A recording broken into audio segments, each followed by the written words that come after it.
আজ আমরা এমন একটি গ্রাম আপনাদের সাথে শেয়ার করব যে গ্রামটি বাংলাদেশের আর 5টি গ্রাম থেকে একটু ভিন্ন। যেমন বলা যায় বাতির নিচে অন্ধকারের মতো, কিন্তু গ্রামের সকল রূপ নিয়ে যেন সেজে আছে এই গ্রামটি। পাখির চোখে গ্রামের অপরূপ দৃশ্য দেখে মন ভরে গেছে। ঢাকার খুব কাছাকাছি এত সুন্দর একটি গ্রাম আছে, সত্যিই চমৎকার। যেন জসীমউদ্দিনের নকশি কাঁথার মাঠ, যেন ফসলের সোনা রঙের গালিচা বিছিয়ে রেখেছে।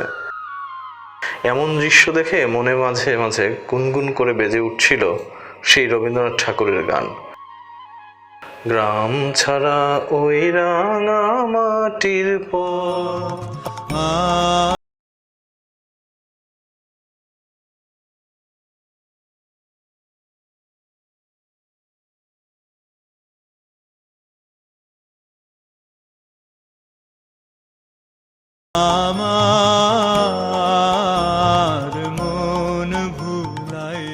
সাভার এলাকার নিকরাইল গ্রাম। গ্রামটি এত সুন্দর যেন কোনো এক শিল্পীর তুলিতে আঁকা অপরূপ দৃশ্য ধারণ করে সেজেছে পুরো গ্রামটি। গ্রামের সরু রাস্তার দুপাশে দাঁড়িয়ে থাকা গাছপালা দেখে মনে হয় যেন আমাদের আমন্ত্রণ করছে। আজ আমরা এই গ্রামটিতে কেন এসেছি সেটি জানাবো। তার আগে গ্রাম সম্পর্কে কিছু তথ্য জেনে নেই। আমার নাম খন্দকার ফারুক আহমেদ, বনগাঁও ইউনিয়নের নিকরাইল গ্রামের অধিবাসী। আমার পূর্বপুরুষরাও এই গ্রামে থাকতো। তো এই গ্রামের মানুষগুলো অত্যন্ত সহজ সরল, কিন্তু সত্যি কথা বলতে এই গ্রামের মানুষ কৃষিকাজের উপর নির্ভরশীল। এই জায়গায় কোনো শিল্প কারখানা নাই। মানুষের দৈনন্দিন আয় উপার্জনের ক্ষমতা অত্যন্ত কম। কৃষিকাজের উপরেই নির্ভরশীল। কৃষিকাজ করে যা পায় তাই দিয়ে তাদের সংসার চালায়। শিক্ষার হার অনেক কম। এই গ্রামে আমার মনে হয় 10% লোক হয়তো মেট্রিক পাস করছে, কারণ এই জায়গায় কোনো হাই স্কুল নাই। একটা স্কুল আছে চাকুলিয়াতে। গ্রামের এই মানুষটির কথা শুনেই বোঝা যায় কেমন আছে এই গ্রামের মানুষজন। তারপরও সরজমিনে আমরা গ্রামের আর প্রবীণ মানুষের কথা শুনবো, জানবো গ্রাম সম্পর্কে আরো অনেক অজানা তথ্য। দুপুর 3টা। এই প্রচন্ড গরমে ধানের জমির আইলিয়া কাজ করছে 60 ঊর্ধ্ব এক ব্যক্তি। যিনি এই গ্রামের বাসিন্দা, তার মুখে গ্রামের নানা সময়ের গল্প শুনতে চাই। আগে কালা বাসফুল, ধলা বাসফুল, ময়নামতি, লাঠি, জামরি, আবার লাল দানা ছিল, লাঠি দান। আগে গ্যারান্টি ছিল অন্য মতন। একবারে ভাত রানলে 7বারে গ্যারান গেছি। হ্যাঁ, ভাতের গ্যারানি নেই। মাঠ হতে ঘাস কেটে আসছেন। এই বয়সে এত কর্মঠ আমাদের পক্ষে কতটুকু সম্ভব এই ভেজাল খাবারের ভিড়ে, তা নিয়ে কিন্তু প্রশ্ন আছে। তার জীবনের অতীতের অনেক কথা আমাদের জানালেন।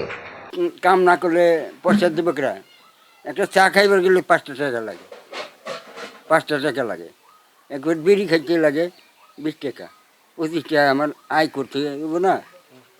না, আমি করি না আর কি। আমি এই গাছ মাছ কাইটা দিই। একটা মেয়ে আছে, মেয়ে সব করে। এরাই গাছ মাছ দেয়, আমি সময়তে যাই মানুষের কাজে। ডাইল বাটলেই কতক্ষণ লাগেই, তেলের মধ্যে ছেড়ে দিব, বাস হয়ে যাব। আজকে মেহমান আছি, আপনাকে খাওয়াইতে আবার কষ্ট হইব কেন? পয়সা মিলেগা দুনিয়া মিলেগা, পয়সা নেই মিলেগা দুনিয়া নেই মিলেগা। গল্পের এক পর্যায়ে আমাদের জন্য স্ত্রীকে খাবার আয়োজন করতেও বললেন। যেখানে নুন আনতে পান্তা ফুরায়, সেখানে আমাদেরকে আপ্যায়নের ইচ্ছা আর আন্তরিকতা দেখে মুগ্ধ হয়েছি। কথা শেষে তিনি গোসল করতে গেলেন। মনের ভেতর তখনও গ্রামের মানুষ ও তাদের জীবনযাত্রা আরো বেশি জানার ইচ্ছা জাগলো। মনটা অনেকটা বেকুল হয়ে উঠল। কার সাথে কথা বললে আরো সঠিক তথ্য পাওয়া যাবে, এই কৌতূহল থেকেই বের হওয়া যাচ্ছিল না। গ্রামের অন্য একটি বাড়িতে আমরা হাজির হয়ে দেখতে চাই আজ এই বাড়িতে কি আয়োজন চলছে। বুট সিদ্ধ আর আলু সিদ্ধ, মনে হচ্ছে ইফতারের জন্য বুট ভুনা ও আলুর চপ বানানোর প্রস্তুতি চলছে।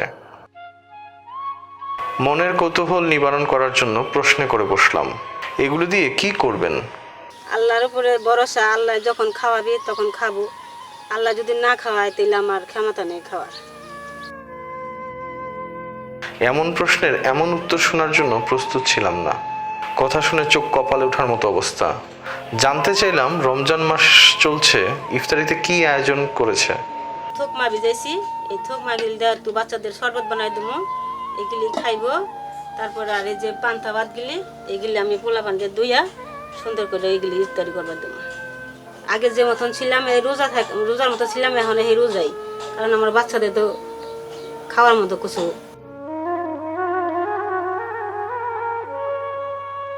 উত্তর শুনে মনের ভিতর হাহাকার করে উঠল। মনে মনে ভাবলাম, যেখানে আমরা ইফতারিতে কত রকম খাবার আয়োজন করি, আর এখানে এই সামান্য আয়োজন করার ক্ষমতাটুকুও নেই। মনে মনে ভাবি, আহা জীবন, এমন দৃশ্য দেখে চোখে পানি লুকিয়ে রাখা দায়।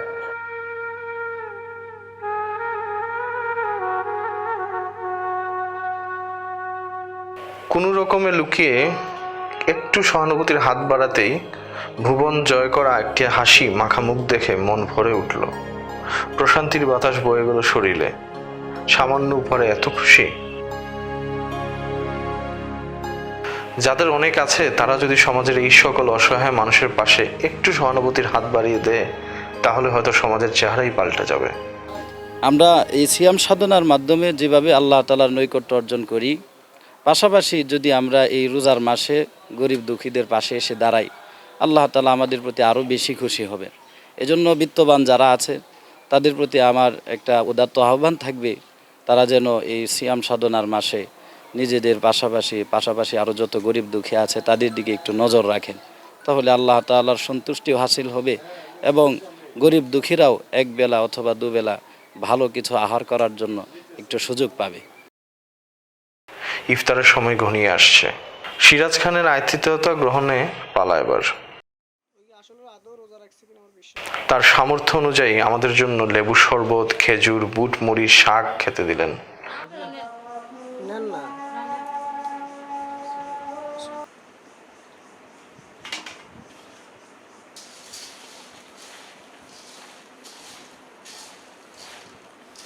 হয়তো এই আয়োজন কিছুই না, তবে তাদের আতিথেয়তা মনে রাখার মতো। এজন্য বলা হয় সহজ সরল গ্রামের মানুষ। গ্রামের এই পরিবারটি আমাদেরকে যেভাবে আদর আপ্যায়ন করলো, মনে রাখার মতো। আমাদের জন্য তাদের এই আয়োজন তো আমাদের মুগ্ধ করেছে। তা আপনারা জানলে অবাক হবেন, এই পরিবারটি সেহরিতে কি খেয়ে রোজা রাখবেন। আচ্ছা চাচি, আপনারা এই সেহরিতে আসলে আপনাদের আসলে খাবারটা কি হবে? এই যেগুলাই খাবো, ভাত, শাক। এগুলো এর বাইরে আর কিছু হয় না? না, এগুলো আর বাইরে কি হইব? এই ছোলা মুট খাওয়ার পরে এখন তো আর কিছু খাবেন না? না, আর কিছু খাবো না। এই রাতে আর কিছু খাওয়া না, আর কিছু হইব না। গ্রামের এই পরিবারের মতো হাজারো পরিবার আছে।